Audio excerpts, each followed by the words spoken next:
ایک قصہ یاد آیا، علی گڑھ کا ایک طالب علم ہے، اس کا دارالعلوم کے محتمم صاحب کے پاس فون آیا کہ مجھے میرے کچھ سوالات ہیں، میں آنا چاہتا ہوں ان سوالات کو حل کرنے کے لیے۔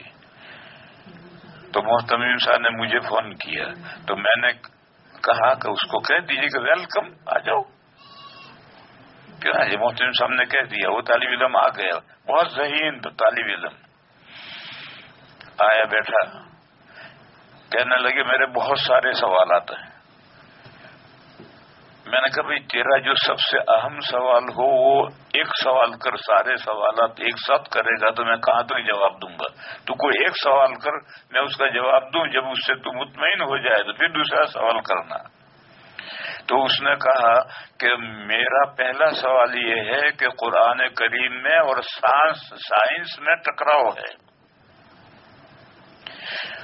سائنس کہتی ہے کہ زمین گول ہے اور قرآن کہتا ہے کہ زمین بستر ہے،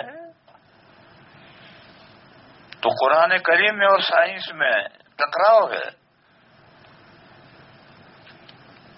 میں نے اس سے کہا تو سائنس کو بھی رہنے دے اور قرآن کریم کو بھی رہنے دے، تو ایسا کر، یہاں باہر جا کر کے ایک لکڑی ہاتھ میں لے کر کے ناک کی ڈنڈی کے طرف سامنے چلنا شروع کر، اور چلتا چلتا چلتا چلتا پوری زمین چل کر پھر یہاں آ جا، اور تجھے کہیں ایسا معلوم ہو کہ میں نیچے اتر رہا ہوں تو تو وہاں سے واپس آئیے، تو میں تجھے جواب دوں گا کہ سائنس میں اور قرآن میں تعارض ہے۔ اور اگر تجھے کہیں ایسا محسوس نہ ہو کہ میں نیچے اتر رہا ہوں اور تو ساری زمین گھوم کر یہیں آ جائے تو پھر بستر ہونے میں کیا پریشانی ہے تیرے؟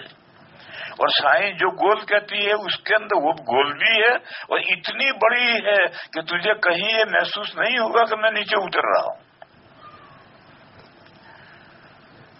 تو وہ کہنے لگا پھر میرے دوسرے باقی سب سوال حل ہو گئے، اب مجھے کوئی سوال نہیں، اور وہ شکریہ ادا کر کے چلا گیا۔